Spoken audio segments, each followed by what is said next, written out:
ఇలా కేవలం ఓడించుర్రి ఎట్లనే చేసి రేవంత్ రెడ్డి పరపతి తగ్గియాలంటే కొడంగల్ మెజార్టీ తగ్గియాలి, లేకపోతే రేవంత్ రెడ్డిని దెబ్బతీయాలి, దొంగ దెబ్బ తీయాలని వెనకంగా గూడుపుటాన్ని చేస్తుంది. ఇది రేవంత్ రెడ్డిని దెబ్బతీయడం కాదు, కొడంగల్ ప్రతిష్టను దెబ్బతీయడం, కొడంగల్ అభివృద్ధిని దెబ్బతీయడం, కొడంగల్ ఆత్మగౌరవాన్ని దెబ్బతీయడం, కొడంగల్ కు భవిష్యత్తులో జరగబోయే అభివృద్ధిని అడ్డుకోవడము.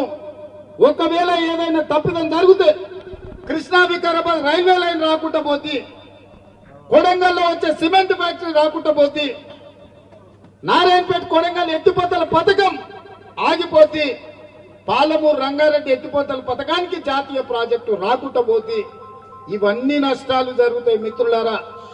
అందుకే ఈడికొచ్చిన ప్రతి కార్యకర్తకు నేను ఎక్కడున్నా నా గుండె చప్పుడు కొడంగలే. నేను ఏ స్థాయికి ఎదిగినా,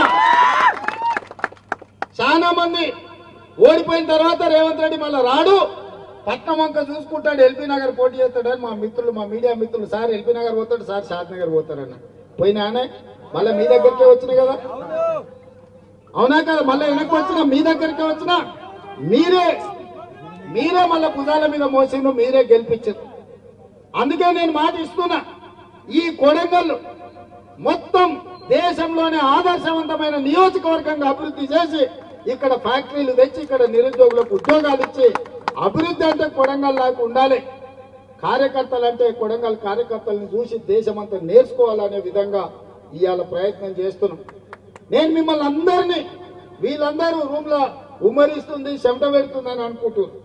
నేను అనుకున్న చాలా రోజులకు మా వాళ్ళని, మా కుటుంబ సభ్యులు అందరినీ గంటల కొద్ది కూర్చొని అందరితో కలిసి మాట్లాడినా. ఇన్ని రోజులు నాకు సరిగ్గా నిద్ర పట్టలే, ఇవాళ రాత్రికి కంటి నిండా నాకు నిద్ర పట్టలేదు. ఎందుకంటే నా కోసం కష్టపడ్డ వాళ్ళందరినీ నేను కలుసుకున్నాను, సంతోషం నాకుంది. అందుకే ఎన్ని గంటలైనా ఎంతసేపు అయినా ఎవరు ఏది చెప్పినా నాతోని కొట్లాడే స్వతంత్రం మీకుంది, నాతోని పట్టుబడి పని చేయించుకునే అధికారం మీకుంది.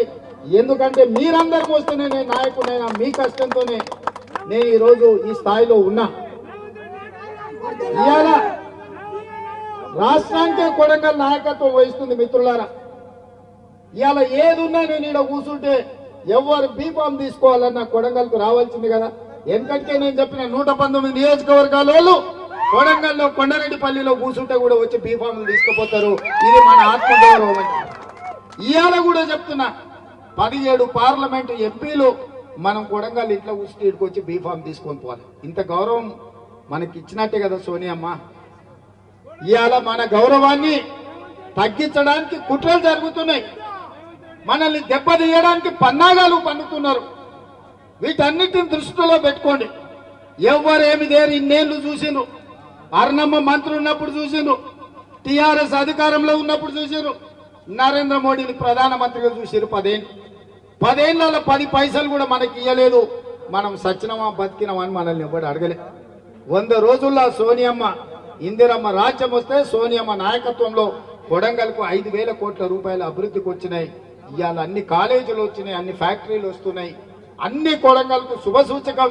ఇవాళ మీటింగ్ వచ్చిన వాళ్ళు రానోళ్ళకి అందరికీ నేను విజ్ఞప్తి చేస్తున్నా, ఈ ఎన్నికల్లో కొడంగల్ అసెంబ్లీ నుంచి పార్లమెంట్ కు 50,000 మెజారిటీ ఇచ్చి ఎవరి కుట్రలు కుతంత్రాలు కొడంగల్ ప్రజలు సహించరు, తిప్పి కొడతారని ఇవాళ మనందరం కూడా ప్రతిన బూనాల్సిన అవసరం ఉన్నది.